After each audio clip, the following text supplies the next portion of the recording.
Salutare internet și bine v-am regăsit pe canalul nostru de YouTube.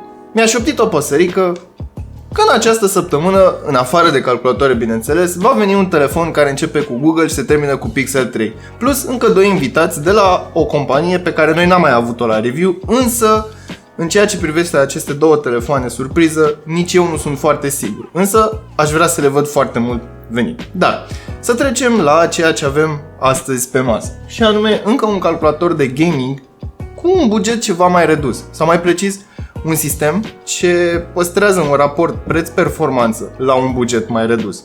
Și ca să vedem cum s-a întâmplat acest lucru, e bine, haideți să ne uităm ce avem înăuntru. De asemenea, acest calculator rulează pe platformă Intel și nu pe AMD ca cel de data trecută. Dar înainte de toate, abonează-te la canalul nostru și activează notificările, iar mai apoi intră pe cel.ro/giveaway pentru a te înscrie în concurs. Sistemul în cauză se numește Diaxa Smart Gamer Red și, evident, numele vine de la această carcasă, deoarece din fabrică este dotată cu două ventilatoare roșii. Și mergând pe ideea aceasta, cam orice ar fi cu roșu ar trebui să fie de gaming, deci am o tastatură cu roșu, este de gaming și pentru că nu mă pricep la FPS-uri, am o brățară de la Asus Republic of Gaming care sper să-mi transforme încheietura în încheietură de gamer. Sau poate dau și eu două headshot-uri.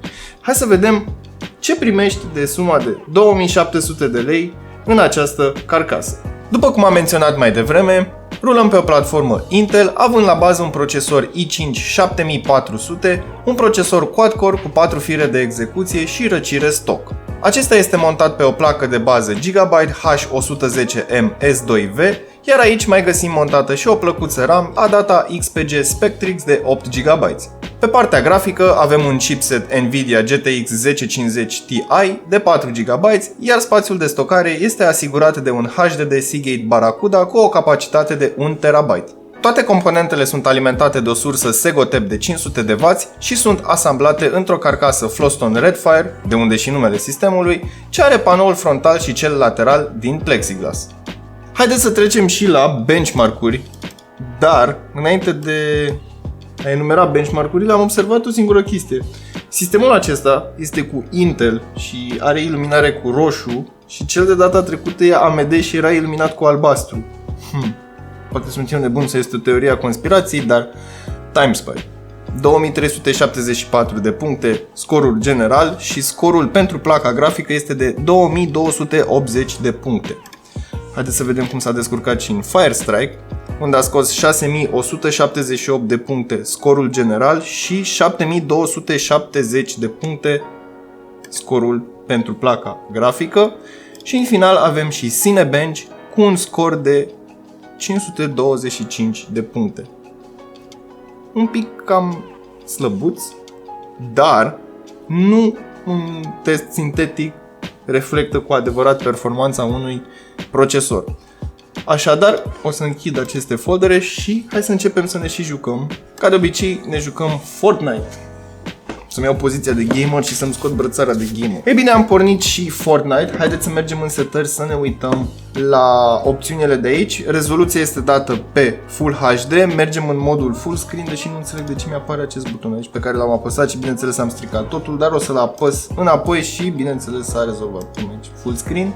Totul este dat pe High, Far și High. Bineînțeles, VSync cu Motion Blur și Show FPS-ul sunt oprite pentru că le avem aici. Ei bine, am aterizat, iar primul pas este să încerc să nu mor până când terminăm această secvență. Așadar, avem în jur de 75-85 de cadre pe secundă, cam aceasta ar fi marja. Temperatura plăcii grafice este în jur de 74 de grade Celsius, iar procesorul este în jur de 50 de grade Celsius. Procentajul în care sunt folosite cele două componente: grafic 99%, procesor 54, între 50 și văd că acum a sărit la 60%. Cam aceasta ar fi marja de utilizare. Din punctul meu de vedere, jocul se mișcă foarte bine, nu are lag. Chiar dacă am dezactivat VSync-ul, nu am acel tearing.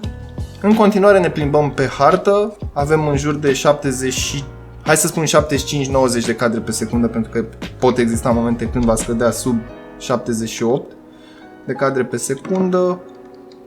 Temperatura plăcii grafice este stabilă în momentul acesta, adică 75 de grade Celsius și este folosită în continuare în proporție de 99%. Ceea ce văd că variază este utilizarea procesorului și văd că scade între 40-45%, în momentul ăsta este 45%, 68%, dar temperatura variază foarte puțin. În momentul acesta este 49 de grade, 50 de grade.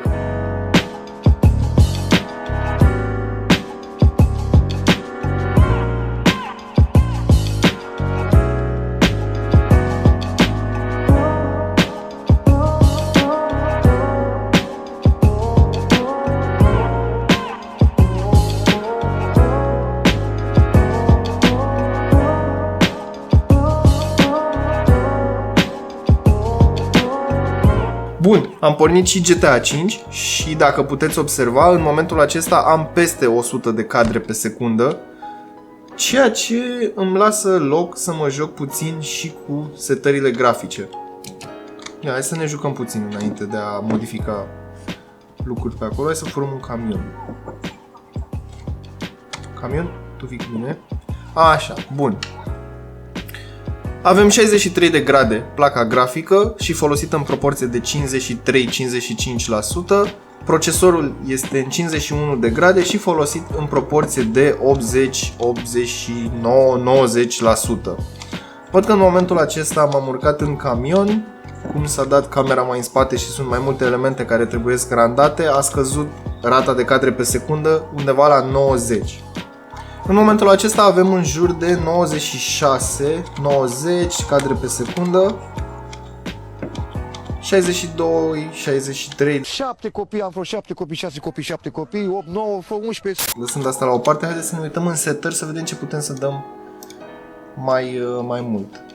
Graphics. Îl lăsăm totuși în continuare pe Full HD. Ia să vedem ce putem să mai mărim de aici. Texture Quality, ca să arate mai bine. Shadows, ca să arate mai drăguț. Hai să le dăm pe Softer, nu chiar Softest. Hai să dăm și asta pe 2x. Să-l dăm pe 1, pardon. Population Variety. Hai să modificăm asta puțin ca să pară mai realist, chiar dacă nu am texturi extraordinar de bune. Hai să modificăm și asta. Lăsăm pe X2. Ei bine, am repornit jocul cu noile setări. Observ că am în continuare în jur de 100 de cadre pe secundă, bineînțeles mai scad către 85, dar în medie aș spune că sunt undeva la 90 de cadre pe secundă în funcție de elementele care trebuie randate din jurul meu. Dar tind să cred că a fost îmbunătățită considerabil calitatea texturilor și bineînțeles umbrele nu mai sunt atât de pătrățoase. În schimb, m-aș juca cu texturile. I-aș mai da puțin la texturi. Ia, hai să ne uităm. Mergem în Settings, din nou în Graphics. Hai să mai creștem puțin densitatea populației și varietatea. Distance Scaling-ul dăm puțin pentru că nu avem o placă grafică extraordinar de mare sau extraordinar de bună. Hai să ne uităm și la shader, îl dăm pe High. Reflection Quality, dăm și ăsta pe High. M-aș juca și cu setările, le dăm soft. Cu setările de la umbre, deoarece pare mai realist în momentul în care ai și niște umbre mai realiste. Bun, am repornit din nou jocul cu noile setări și pot spune că, deși am modificat setările, am scăzut undeva cu 30 de cadre pe secundă. Adică, media lor se află undeva în jurul sumei de 70 de cadre pe secundă, sau mai bine spus valorii de 70 de cadre pe secundă, însă jocul este jucabil în continuare, pare ceva mai realist, inclusiv când te uiți la roți și la texturi și la umbre. Așadar, sincer să fiu, am subapreciat acest calculator când am pus setările de la început. În schimb, dacă ai răbdare, poți să te joci cu setările și să-ți găsești undeva balanța între calitatea grafică și rata de cadre pe secundă. Acestea fiind spuse despre GTA 5, haideți să ne jucăm și Counter-Strike Global Offensive. Dar, după cum am spus și în episoadele trecute în ceea ce privește performanța acestui joc, ei bine, în continuare îmi susțin părerea. În ceea ce privesc setările, acesta cred că poate fi jucat și pe High, Ultra, Interstellar și așa mai departe. Oricum ele au fost date automat pe high și very high. Bun, revenind la joc. Avem undeva în jur de 150 de cadre pe secundă, văzusem în momentul acela. Acum avem 188-190 de cadre pe secundă. Placa grafică stă în 66, 65 și în momentul acesta 67 de grade Celsius, procesorul în 51 de grade Celsius, iar procentajul de utilizare ale acestor două componente sunt următoarele: 88% placa grafică și 75% procesorul. Memoria este ocupată în jur de 4 GB, aproape 5 GB, iar jocul se mișcă, din punctul meu de vedere, extraordinar de bine la o rezoluție Full HD. Așa că nu am ce să comentez în ceea ce privește performanța în jocul Counter-Strike Go.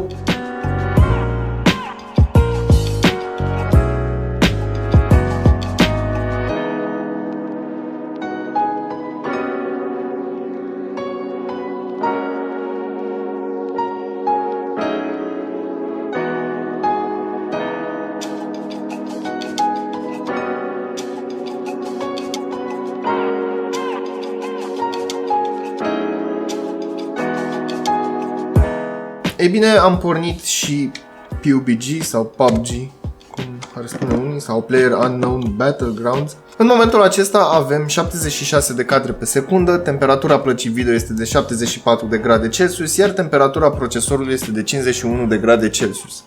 Ceea ce spun eu în momentul acesta este că o duce destul de bine. Placa grafică este folosită în proporție de 80-90%, iar procesorul în proporție de 65-80%. Variază în funcție de elementele care sunt pe ecran sau elementele care trebuie randate. În momentul acesta avem în jur de 70 de cadre pe secundă. Să ne luăm pistolul, pușca, shotgun, să o încărcăm și să mergem afară. 50-60 de cadre pe secundă. Momentan suntem în grafic, jocul este jucabil, nu mă deranjează sub nicio formă numărul acesta de cadre pe secundă. Detaliile sunt mai mult decât decente, dacă mă întrebați pe mine, și cumva în depărtare se văd așa ușor de tot cum se generează iarba. RAM-ul este ocupat în proporție de 6 GB 300, iar placa grafică, atât cât și procesorul sunt stabile, nu au picuri de temperatură sau picuri de utilizare. Așadar, și din punctul acesta de vedere, acesta este un joc destul de obositor sau destul de demanding pentru procesor, dar și pentru placa video. În schimb, se descurcă foarte bine, adică nu are lag, nu saccadează.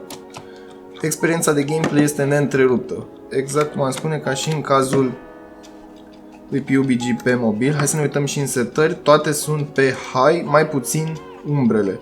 De ce? Pentru că, având în vedere că este un joc competitiv, nu mă interesează umbrele atât de mult.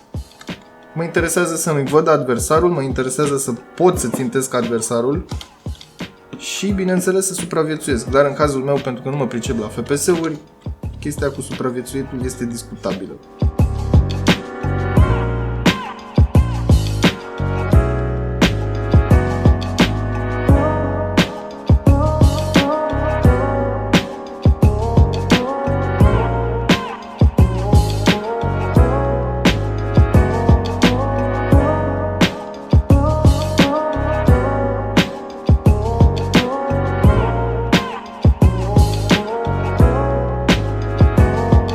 După ce ne-am jucat, ne apropiem ușor și de sfârșitul acestui videoclip, iar ceea ce pot să spun eu despre acest sistem, e bine, l-am subestimat. L-am subestimat și m-a surprins plăcut în gameplay-ul de la GTA 5. Dacă ai această configurație, e bine, ai putea să găsești mixul perfect între setări și elementele grafice afișate ca să poți să ai o experiență plăcută și vizuală, dar și de gameplay, și cu toate acestea să ai și o rată mare de cadre pe secundă. Iar în celelalte jocuri competitive, cum ar fi Fortnite sau CSGO, e bine, în CSGO s-a descurcat cel mai bine și în Fortnite, dacă vei scădea nivelul de detaliu, vei crește și rata de cadre pe secundă. Însă, dacă nu joci competitiv și joci casual, nu văd motivul pentru care ai face acest lucru. Sincer să fiu, carcasa acestui calculator a fost aleasă pentru a scădea din prețul final al calculatorului. Adică nu s-a făcut rabat la componente precum procesor sau placă grafică, dar s-a folosit o carcasă mai ieftină pentru că, sincer să fiu, pe mine personal nu mă interesează carcasa extraordinar de mult, cât mă interesează performanța. Adică, mai târziu poți să-ți cumperi o carcasă mai frumoasă sau o carcasă mai bună și să muți componentele acestea dintr-una într-alta. Dar acest 1050 Ti m-a surprins mai mult decât m-aș fi așteptat. Așadar, în ceea ce privește fraza pe care am menționat-o la începutul acestui videoclip cu păstrează raportul performanță-preț într-un buget mai mic, este adevărată. În ceea ce privește performanța, eu sunt mulțumit și recomand acest calculator persoanelor care vor un calculator într-un buget destul de mic în comparație cu ceea ce există pe piață la nivel de componente high-end. Acesta ar fi un fel de mid-range al calculatoarelor, mai mult sau mai puțin. Dar, din nou, rămâne la alegerea ta dacă vrei să mergi cu echipa albastră sau cu echipa roșie, în ceea ce privește procesorul.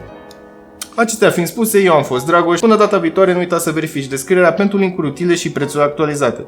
De asemenea, nu uita să-mi lași părerea ta despre acest calculator în secțiunea de comentarii de mai jos. Salut! Îmi place cablul ăsta.